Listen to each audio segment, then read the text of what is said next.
Mga kapraps, dito po tayo ngayon sa isang property na for sale sa bayan po ng Pagsanhan, Laguna. Itong direksyon na ito ay papunta po sa town proper ng Pagsanhan. Nasa 12 minutes travel time lang po.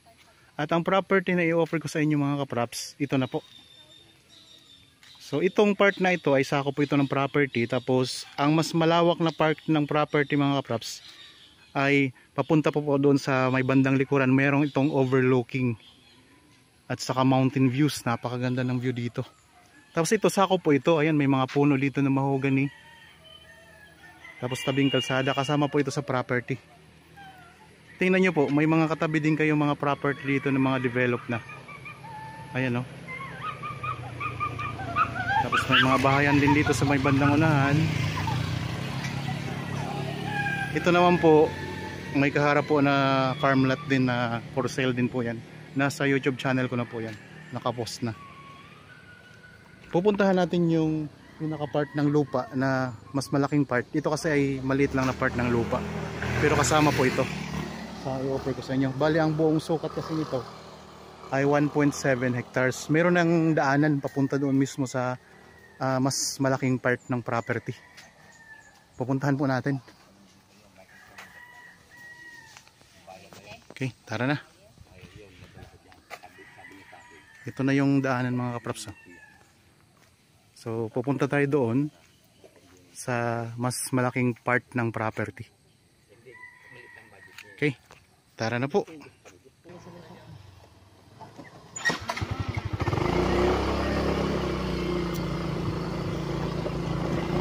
Pakita na namin sa inyo mga kapraps yung overlooking views. At saka meron itong rest house na kasama na sa loob.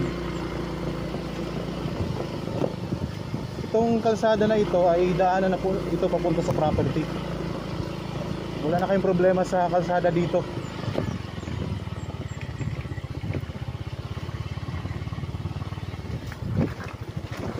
Kunting takbo lang naman, kunting lakad lang, nasa property tayo. Yan, meron dito mga tabi na ng mga farm.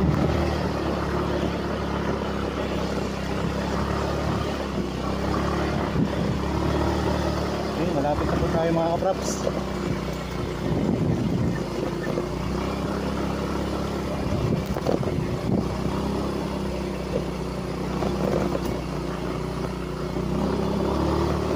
Yan, may kasama tayong guide natin.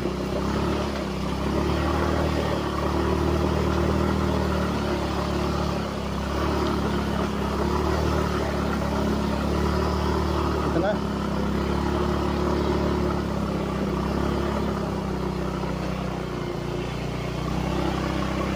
Ako na mga kapraps ng property.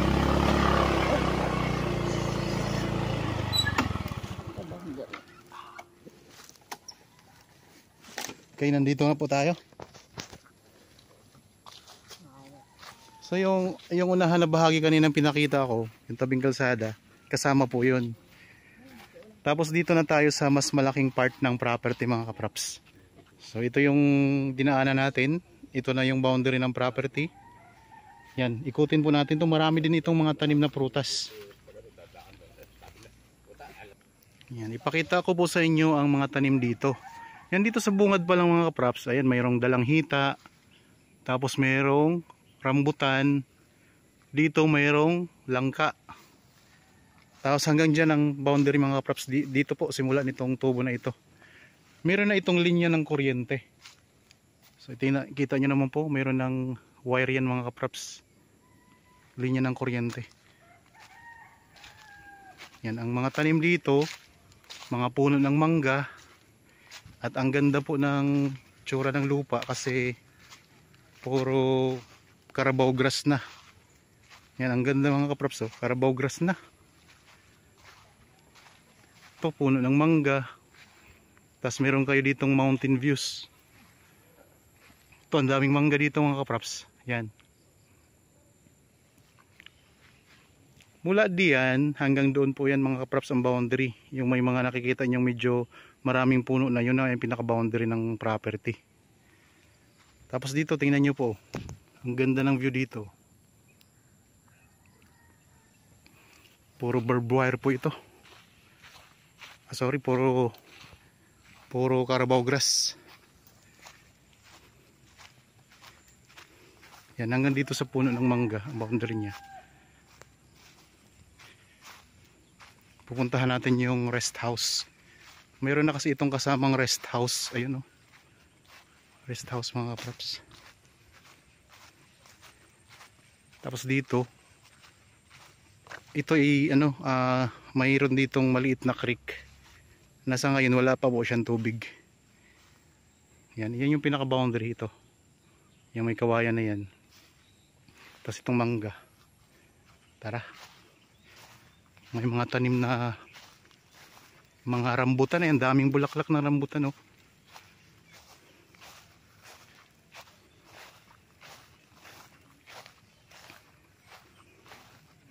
Yan, sa mga interested po sa property na ito, pwede nyo kaming kontakin sa mga contact details na nandyan po sa inyong mga screen.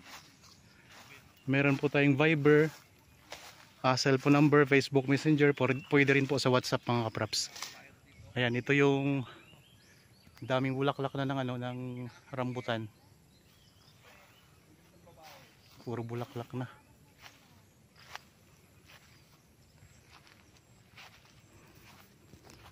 Anong puno nga ito, Hazel? Anong puno to? Ito? Dalong yan. May mga puno ng bayabas. Daming mga bayabas. Dalang hita.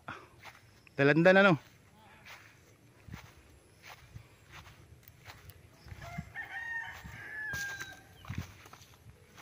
Punta tayo dun sa may taas na bahagi para makita natin yung yung overlooking view.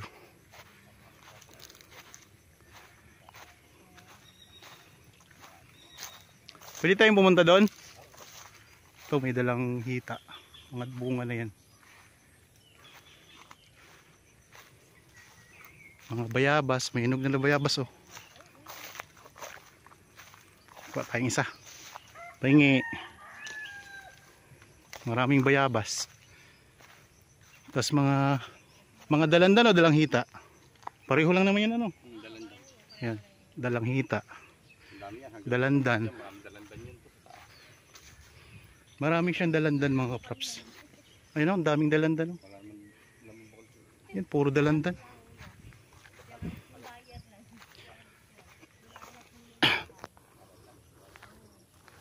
Ito ang rest house mga kapraps.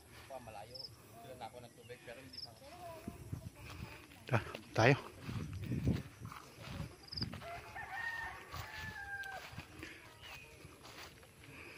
Diyan sa gilid nakikita nyo po. Yan ay puro mga dalang hita. Yan, ayun po, ang dami. Ang dami doon dalang hita oh. Dami na pating bunga. Medyo paislo po siya, tingnan nyo. Paislo po yan mga kapraps. Pag ganun, pababa. Tapos yan, overlooking views tayo. Hininga lang ang kunti. Ang daming bunga oh.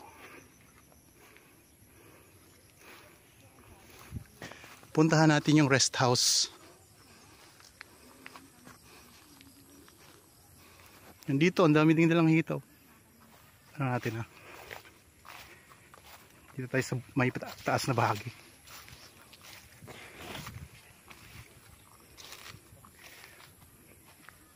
Meron ng bakod na barbed wire. Tingnan nyo po. Yan.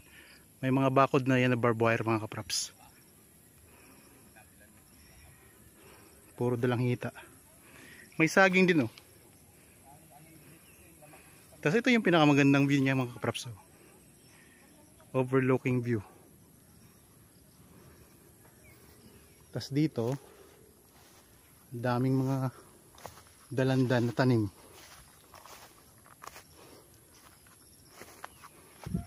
Yan yung pinaka boundary niya. Yan. Boundary ng property. Pag ganun. Daming mga rambutan din dyan.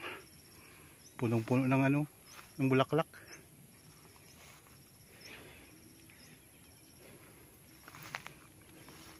Tapos maraming bayabas.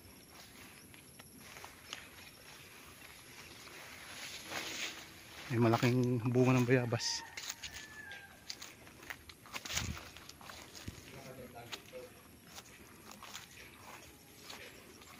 Ano, isama kita sa video? Sama kita? Pupunta ako dyan. Wow, ang ganda mga kaprops, oh. Tingnan nyo, ang ganda. Wow. Overlooking view. Dito meron kayong mountain view. Tapos iikot ka lang ang camera. Ayan po ang rest house. Pupunta tayo dyan mamaya dyan. Kita dito ang Laguna Lake. Ayun mga kaprops. Tanaw na tanaw natin dito. Ganda, oh. Tapos ayun ang mga tanim. Napakaraming mga dalanghita, mga rambutan. Mayroong mga puno ng mangga, may langka.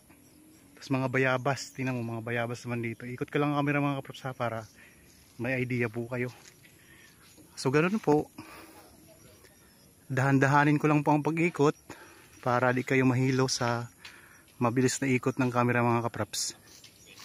Yan. Pwede naman po kasing mag-request sa akin. May mga nag-comment po kasi na kapag mabilis ang ikot ay naano sila, nahihilo sila. Yan, ikot natin.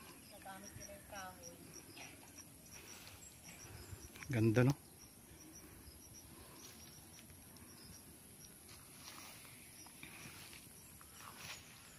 Okay, pupuntahan na natin yung rest house.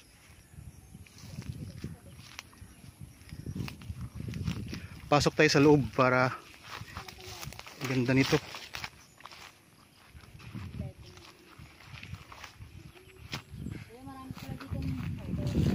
Ayun, malalaki dyan sa taas. Kunin mo. Yan, ang ganda din ng rest house mga kaprops. Bagong gawa lang to. Ilang taon pa nga lang to, kuya? Mga 1 year lang ito.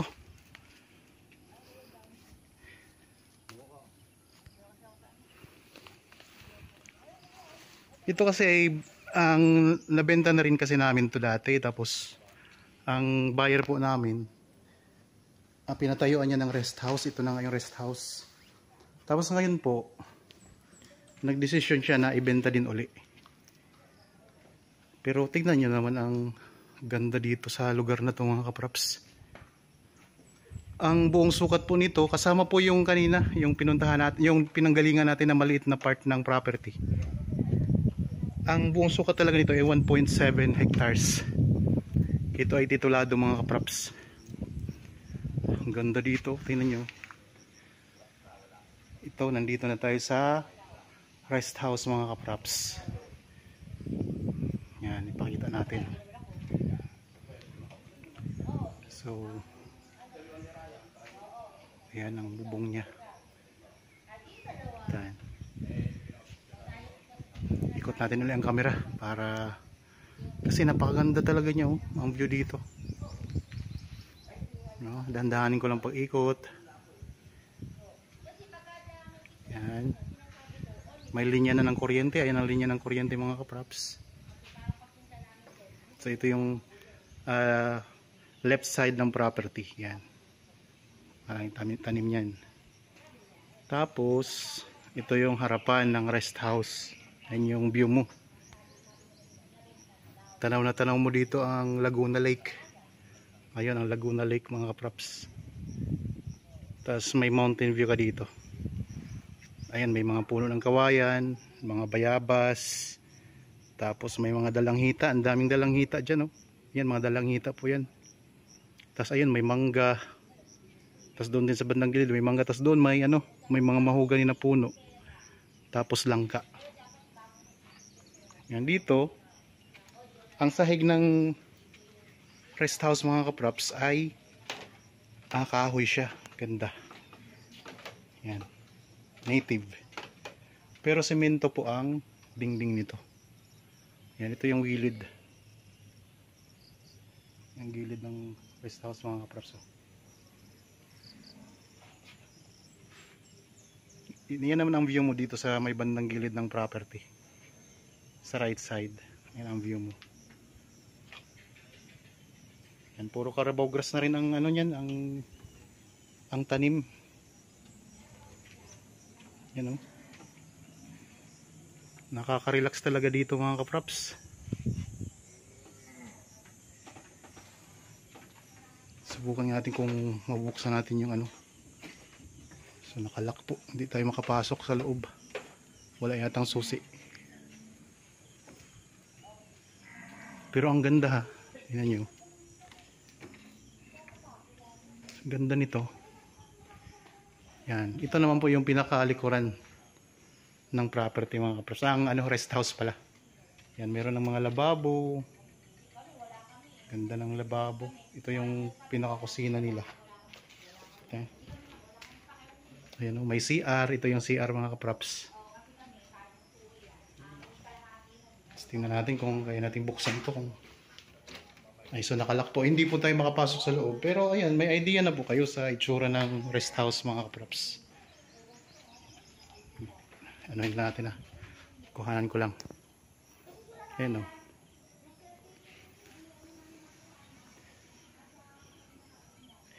Ganda. So punta tayo ulit doon sa harapan. I-highlight natin to. Ang ganda kasi.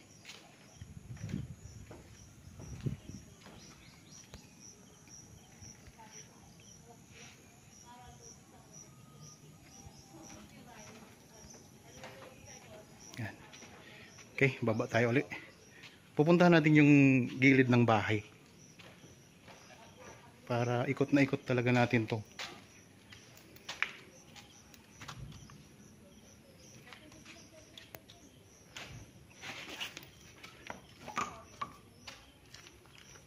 Dito tayo sa may harapan. Yan, meron pa kayong silong dito. Ito, silong ng bahay.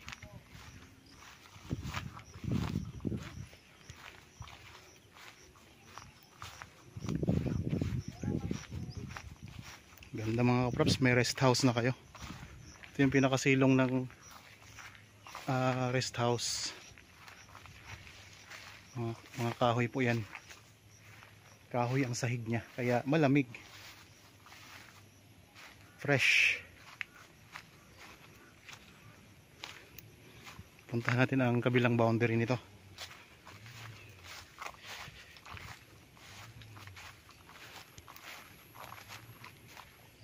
Yan, ito yung pinaka boundary. Ayun, dami ding mga dalanghita mga kaprops.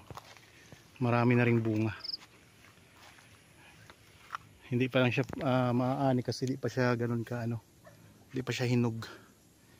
Yan, ito yung pinakagilid ng rest house. Yan, galing tayo doon kanina sa taas. So pinakita ko sa inyo kanina ang view. Yeah, kung kaya mga kaprops, kung ito'y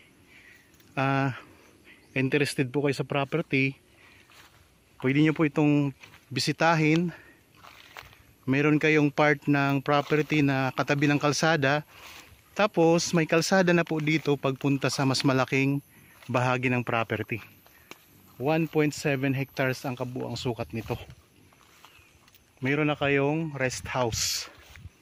Yan, kung gusto niyo po yung pagandahin, pwede naman mga kaprops. Ang ganda ng view dito sa loob ng property. So ulitin ko lang po. Ito ay matatagpuan natin sa bayan ng Pagsanhan, Laguna. Merong mountain views. Merong overlooking view natanaw yung Laguna Lake. At marami pong mga tanim na prutas. Mga dalanghita po ang pinakamarami dito. May mga rambutan din po.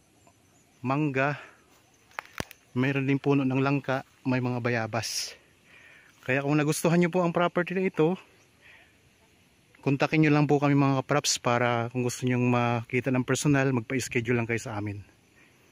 Okay? Para po sa mga bago pa lang sa aking channel at napadaan lang po dito sa aking channel, huwag nyo pong kalimutang mag-subscribe at pindutin na rin po ang notification bell para maging updated kayo sa mga bagong property na i-offer namin. Maraming salamat po. Lagi tayong mag-iingat at God bless po sa ating lahat mga kapraps.